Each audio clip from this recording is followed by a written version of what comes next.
So welcome to the Lovefly Fear of Flying Q&A. My name is Paul Tizard. Welcome, greetings, and welcome to all our new people that are following us on Instagram and in Facebook in the private Lovefly group. It's fantastic, and the new listeners as well on the podcast. So it's always great to get these little messages. I get a sense of the stats, how many people are coming through. So it's just remarkable. So you're all very welcome. And first of all, massive thanks to you all for supporting each other as well, because it's not just us lot at Lovefly that do it.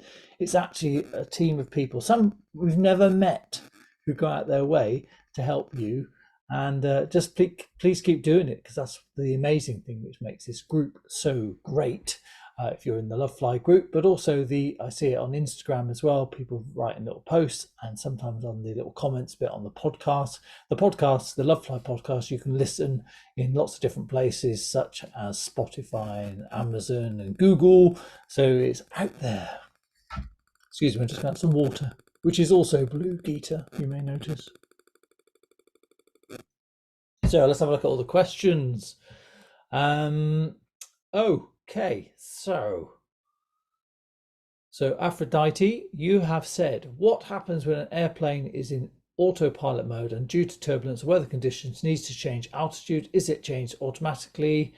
Is there a risk that it may come close to another aircraft? Good question, very good.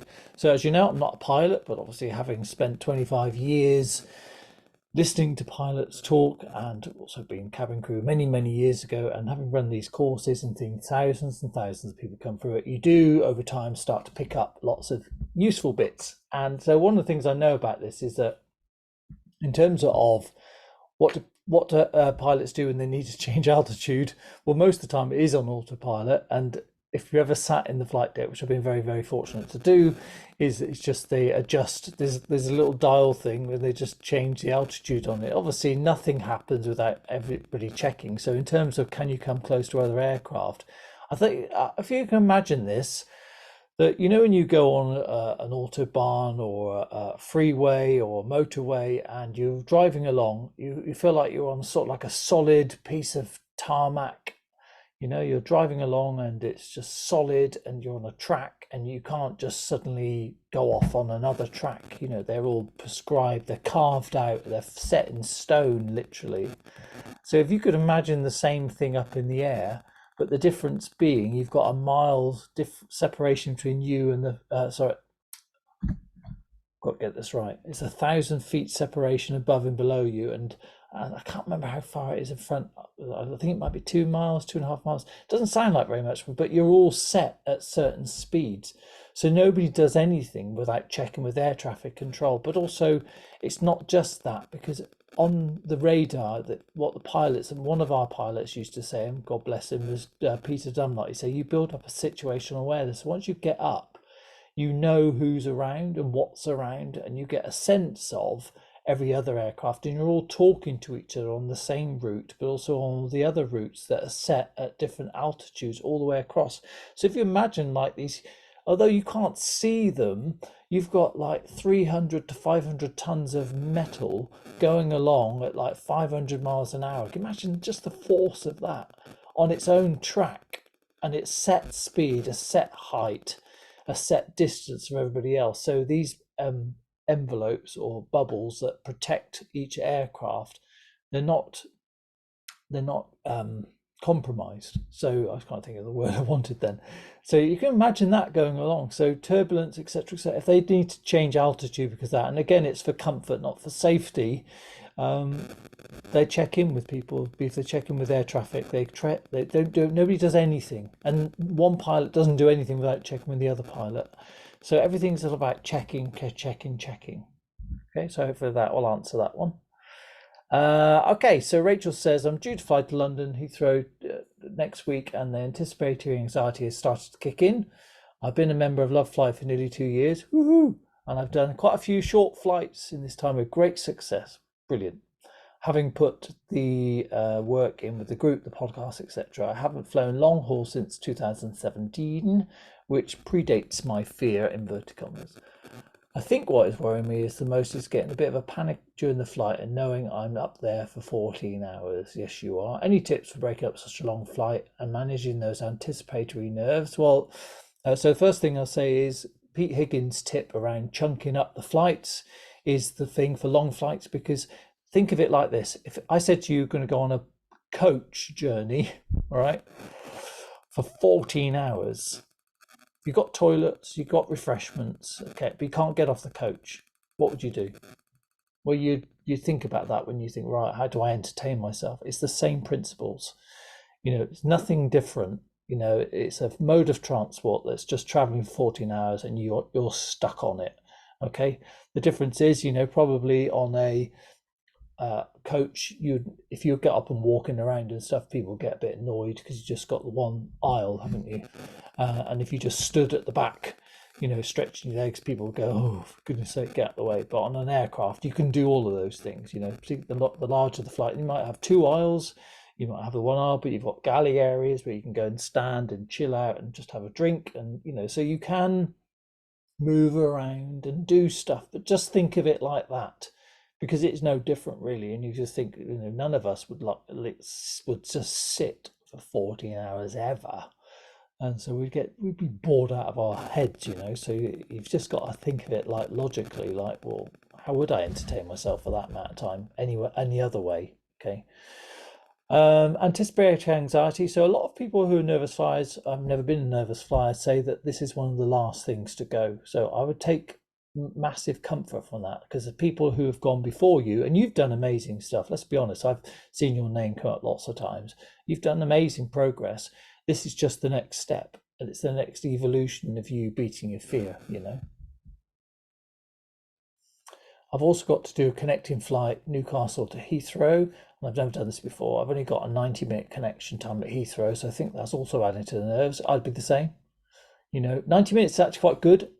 That's quite good as a transfer. I've done one with 30 minutes, and that was Stress City. That was in Munich or somewhere like that. And I remember thinking, oh my goodness. And we got met off the aircraft by the ground staff, who pretty much marched us through the airport to the next thing. It's like, oh my goodness.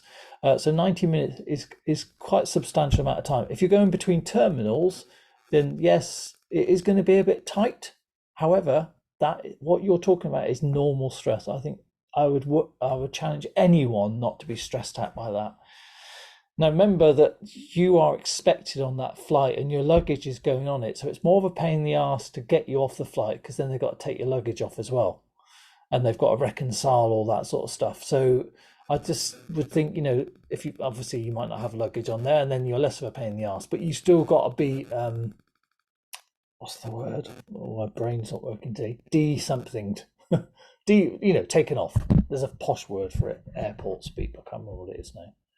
But so it's in their interest to get you onto that flight as well. So you are part of a process. You're managed. You're known. They're expected. Okay. So normal stress, of course, transferring around, not knowing where you're going. But hopefully you speak the language, and that's a big help. Everything's in English if that's your native language, and there will be signs, and you can ask people. And the thing is, as soon as you land, I always say if I don't know where I'm going, as soon as you get the people at the gate, say to them, I've got a connecting flight, blah, blah, blah, blah, give them the details, and they'll tell you. If you talk to the crew, they'll often know where you're going to as well. So they'll be able to say, oh, when you get off, go left, and then blah, blah. So, don't make life a bit easier for yourself. Don't make it hard. Yeah. Geeta. This is a very relevant question for the benefit of all of Lovefly. Did you select blue frames for your eyewear to match with Lovefly branding, or is this just your natural coolness? I don't think I've ever been cool. I can't watch the light. Okay, yeah, right. Okay, so my glasses came first before the branding. The branding is because I love blue, and one of the things is that when I came out of the running the Virgin course, is the last logo that I had, the Flying Without Fear logo, was all red to match in with Virgin. And at the time when we set up Lovefly, we weren't in association or partnership with anybody else, and so we thought, well, let's get some people to look at it. So we did have some logos done in red, and we had some done in blue, and we decided Susan was the one who came up with the name Lovefly, and John, Susan, and I, we just loved the way that the blue looked, So there you go. That's the answer to that. Okay. So Emily says, best way to make positive progress. When do you start feeling better, and how to invest, be intentional about to help yourself for the future? So if you keep doing what you're doing, Emily, you will start to feel better. But mostly people expect some sort of like clouds parting, massive change. And actually, for the most part, it will just be one moment that you'll notice you're doing a flight and you've been thinking about something else and you haven't been concentrating on holding the aircraft up. Or you'll go to do a flight and you go, oh crap, I didn't check the weather. I hope the pilots will be all right without me checking the weather. And it's these little moments that you'll suddenly realize you've let go of. And so it's not necessarily big things at the time, it's the aggregation of marginal gains. So in other words, lots of tiny things, when you add them all up, they equal a massive thing, but you don't notice it. It's like me losing my hair. It didn't happen overnight. It happened gradually, and then all of a sudden I was bald. And but it did happen gradually. And it's the same with anything. Like I don't know why I mentioned about the hair, but just that's the first thing that came to my head. Excuse the pun.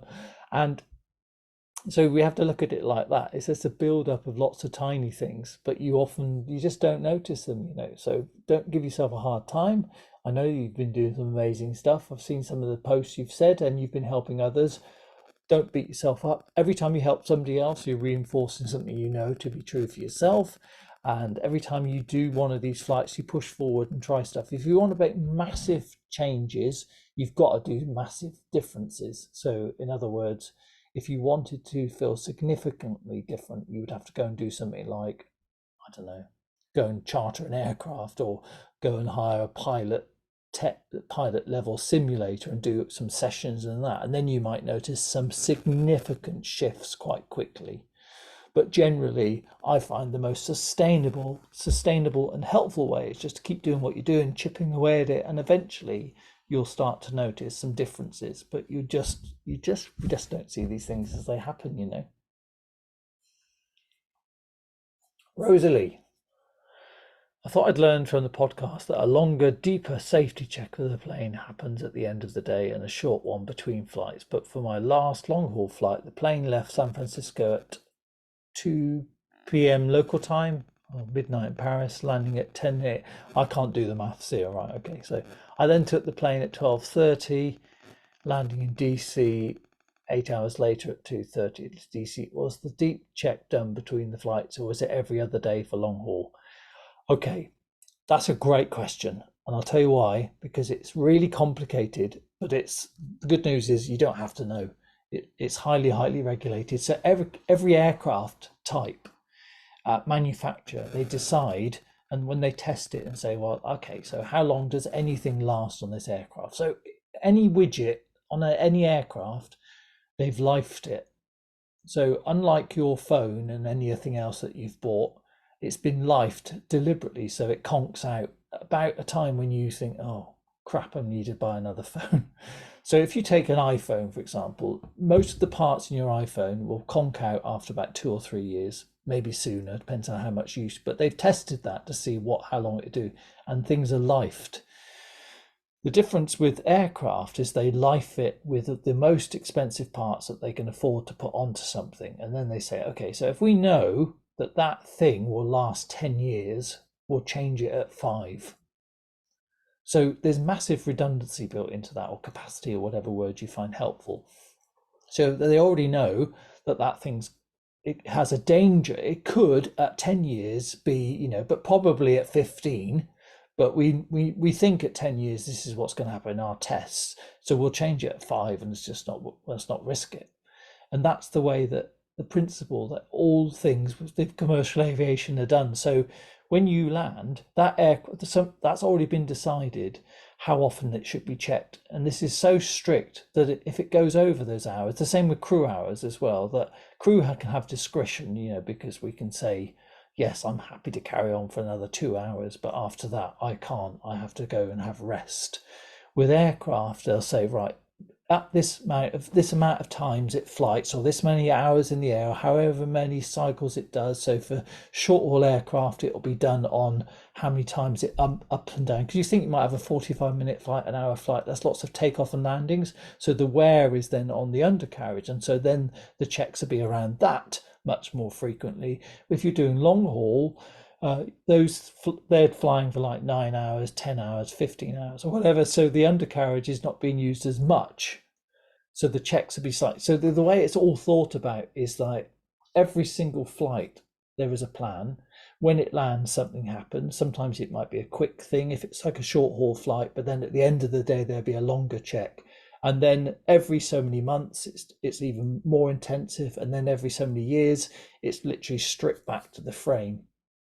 So what you've heard has been correct, but it's really hard when you look at it trying to work out, well, what aircraft type is this and how long's it been on the ground. And but the thing is, engineers like pilots have licenses that they have to keep, they have to be trained, and they don't do anything without being countersigned. So it's not like you go, oh, I reckon it'll be all right. Like you might with your car, you might think, well, it's due it's MOT I have to do, which is in the UK is a yearly check. I don't. In other countries you do different things. But the service, well, I don't have to do that. I could just let that. I could let that slide a couple of months.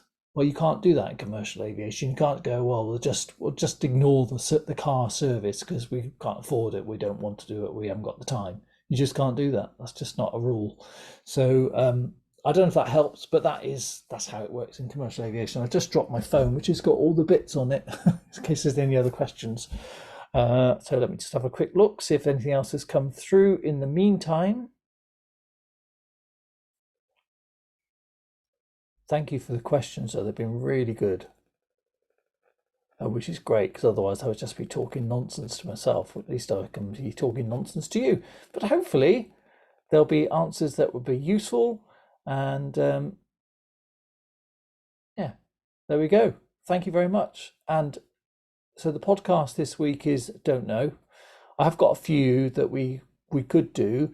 They're not quite ready yet. There's a couple that have been in the can for a while. We haven't got sign off to actually release them, which is really annoying, but not much I can do about that. And it will be episode 150. So I was thinking, do we do something special, or do we just do nothing?